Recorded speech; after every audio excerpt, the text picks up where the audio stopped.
Hello, welcome to November 8th, 2024. My name is Kurt, and this is my daily Good Life meditation. It's something that I do every morning, a little bit after waking up, to remember my life objectives and principles, those which are outlined in my book, Going Alone. I also use this time to think about yesterday and last night, how I did with the challenges and the opportunities that I met. Did they cause me to sleep less? Did I have moments where I fell short of my objective of keeping my balance, executing good emotional reactions and doing good things? How could I have improved? All the things in the last 24 hours. And I then recite my 8 objectives of my creed. I plan for the coming day, and I prepare myself for death. But let's get going. I'm getting a late start this morning. I had a lot to do earlier, so there you go. Last night I slept good. I went to bed really early, like 7:30 p.m. or something like that. I was just really exhausted. A lot's been going on in the mental front in the last couple of days as Yumiko and I zero in closer and closer on the potential purchase of the Machia house. We're like sumo wrestlers. Circling one, circling the house, just when it seems, I shouldn't say just, it's me. I'm the one thinking that we're always almost there, and we're never quite, we're not yet quite there. Because, for example, when we got the house inspection, I thought we're going to get the house inspection, we'll get the results, we'll get the, they'll tell us that day, and we'll be good to go. We're going to make the decision in the next 24 hours. Turned out it took about a week to get the actual report. Then once we got the report, which was yesterday, then we'll have the report will be within 24 hours. Then we want to look through the report and have a few questions for the architect. And those questions have been put out. Now, I'm experienced this enough now that I'm not even going to ask my wife how long it'll take. It's just, okay, I formulated my questions, translated, had Google, had ChatGPT translate them into Japanese, and sent them over to the architect. And it'll come when it'll come. Maybe this weekend, maybe not. But like ever circling the house. But as we circle with each circumnavigation, we're a little bit closer every time. I think I mentioned, but I'll repeat it here, that the owner offered us an amazingly sizable discount in the purchase price if we will simply accept it as is. Which sounds generous, but it's actually pretty expensive to have goods removed. So, in the end, if we do, and we will take that offer, by the time we actually have things removed, it'll cost us a good portion of that savings to have that done. So it's really a balancing, right? They're making what appears to be a generous offer, but it really is, they're covering the cost for us to have the furniture removed rather than have them do it. Because if they did it, they'd have to make an outlay of that same amount of money before. So you get what I'm saying? If we said, we'll buy the house, but it's got to be cleared of all the stuff, they'd have to make a sizable outlay to clear that stuff. They're simply saying, we'll give you that in the form of a reduction in the price, and you, the new buyer, will take it on, which works out great for us because Yumiko and I own nothing. We just have our suitcases full of clothes, and the house is in nice shape with really nice furniture, and it's been well maintained, and it's not even dirty. So we can move in. We've got the apartment. We can just spend time at the house for as many months as it takes to sort through everything, arrange the house with the furniture that we can keep, jump-starting our new life, and then have the remainder removed, which should be less costly if we're keeping a good portion of it in the house itself. So that worked out well. So that's what kept my mind so active yesterday. And I had a lot of business. I had a lot of work yesterday, a lot of meetings going on. There's interesting things going on as well with work. Just as when Yumiko finished her job, at the end there was an opportunity to continue working. That opportunity may or may not happen. I'm open to it. What an interesting idea to, part-time work doing the job that I do now, but from Japan. interesting hoops would have to be jumped through, interesting conditions met. It's probably more trouble than it's worth, and upper management will probably say no. But if they say yes and the organization's interested and gives me that chance, I'll probably do it. Just maybe a couple of hours a day. That will help me to ease my anxiety about giving up my job.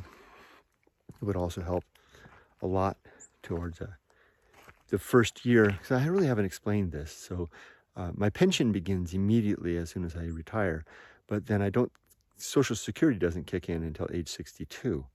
So we've got a year and a half of time between that. The pension's enough to get by, but without frills. Pension is a no-frills life in Japan. It's just getting by. Well, actually not. If we buy the house, it's not, because the pension would get us by, including renting an apartment. If we buy the house and have no rent or mortgage, the pension is quite actually sufficient to enjoy life. So I got to keep that in mind. Do I really want to continue working? Because I keep worrying. I keep worrying that the paychecks are going to come to an end. But I have to also remember that the cost of living is going to be significantly less in Japan. I mean, here in California, it's so extraordinary. And I'm still recovering from the 4 years of paying for my daughter's college, which was extraordinary. And all of that is over. The high cost of living here is over. I mean, just insurance alone here is a killer. That's over. It's much more affordable in Japan. I need to weigh these things, right? Because I'm really looking forward to not working. But I've already told them, that I'm available and interested if they want to keep me on for a little bit longer. So we'll see how that goes, but not too long. Like Yumiko, she agreed to continue working from basically from May through August for her old employer. And then they asked her to continue to the end of the year. She agreed to December, and that's it. She's weaned. Next month she's done. So maybe I'll do something similar. If they want me, and if they offer that to me, continue working so maybe I'll continue working through 2025 on a part-time basis for my current employer, because part of the thing is that there's a project. I've completed all my projects, but there's a phase 2 of one of the projects that ostensibly I would hand over to somebody and they would take that up. But it's more and more looking like it would make sense that instead of, because I know I already prepared everything. I already got the whole next phase 2 ready. I defined the scope of work. I know all the players. I've got everything in place. I've got a working relationship with the vendor project manager. It would just make sense for me to stick around and PM project manage phase 2. And we could probably finish phase 2 in, even working part-time, just a couple of hours a day. I could probably finish it in 2025. It makes perfect sense, rather than handing it over to somebody who doesn't know the lay of the. What is it they said in Glenn Ross? Doesn't know the score, something like that, right? Somebody who doesn't know the score. And I'm not throwing any shade on any other project managers in my organization. It's just that they don't know they're coming in from scratch, right? They don't know the players, they don't know the scope, they don't know the budget, they don't know any of that stuff. I do, so just let me do it. The trick is having me able to do that from overseas. I'd be willing to work in the middle of the night for meetings. At least for a while. So I've got all these things floating through my mind right now. That's why I was tired yesterday. That's why I went to bed shortly after dinner at 7:30. That's enough of yesterday. Oh, with a little more. I'm totally packed. I packed my bags. I've got the 2 suitcases. They're already in the Prius, in the back of the Prius, ready to go. I'm literally ready to go. I'm meeting Trevor this weekend. Hey Trevor, if you see this, he might buy the Prius. if you don't want it, there's other people that have already reached out to me and that are interested as well. So it looks like I'll have no problem selling the car. The timing is tricky because I need to rent a car. I was thinking the other day what I should do is just whoever wants to buy it, they should make a deal with me to do the handoff at the car rental place. Like I'm going to go with enterprise rental. So I find an enterprise rental place that's convenient for the buyer and me. Just meet there, and while Enterprise is spinning up my rental car, I will spin over the pink slip to the new owner. That would work perfect. All these things, they just fall into place. Okay, as for the creed, 8 objectives. To be always ready to die, to make good and effective use of time, to develop and maintain good and sound life principles, to cultivate good emotional reactions, to perform good actions, to recognize my true limits and true opportunities, to do just one thing at a time and do that thing slowly and deliberately and carefully, to keep my balance, and that's it. And these objectives are all outlined in my book, Going Alone, in the chapter titled The Good Life, along with the 35 principles that are attendant to this creed. As for today, it's a day of work. I don't have any meetings today, but I've got my company man shirt on. I work for RCIT, if you didn't figure that out, Riverside County IT. I used to never wear this because I was always afraid of giving out my employer, but yeah, who cares? I literally have 20 work days left.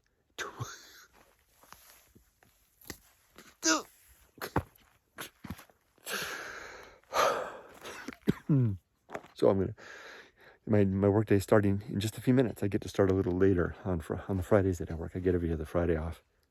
Fridays that I do work, it starts later. Can you hear all the animals rustling in the bushes? Am I ready to die? Well, my affairs are in order. The documents are all straightened up. I made sure all my financial accounts are in my name and my wife's name. She has documents that have the access username and passwords are all set up. I've got all the remittance account set up with using Wise to funnel the money as it comes in from our sources here over to my wife's bank account in Japan. So that's all set up. So also I've got it all set up on my both my pension and the 401k and the IRA set up so that my wife has access to all of that. Most importantly, the pension. I set my wife up as beneficiary. So if I die, she gets 100% of my pension for the rest of her life. So we're both covered in either case. That's most important. So big relief knowing that, because men in my family don't tend to last long, and women in her family tend to last forever. It's big relief, great peace of mind knowing that my wife will be all right when I die before her. So yeah, the affairs are in order, relationships are sound. Yes, I even saw my mom last week, and she even let me talk to her, and we had a good chat. And most importantly, I was able to get her connected and take my email address so that she can write to me in Japan should she need me, because I'll come back in a moment's notice if she needs me and help her out. I just need her to know that. And is my life's work complete? Absolutely. I wrote my book. My barbaric yelp is spoke. So I'm all done. So I can die at a moment's notice, and everything's square and set. It's easy. It's easy to say when you're feeling strong and fit. I hope that I can keep this frame of mind if death comes slowly and it's a suffering death. That will be an interesting challenge. But we'll save that for another day. I wish you all the best. Be safe, but never ever too safe. Take care.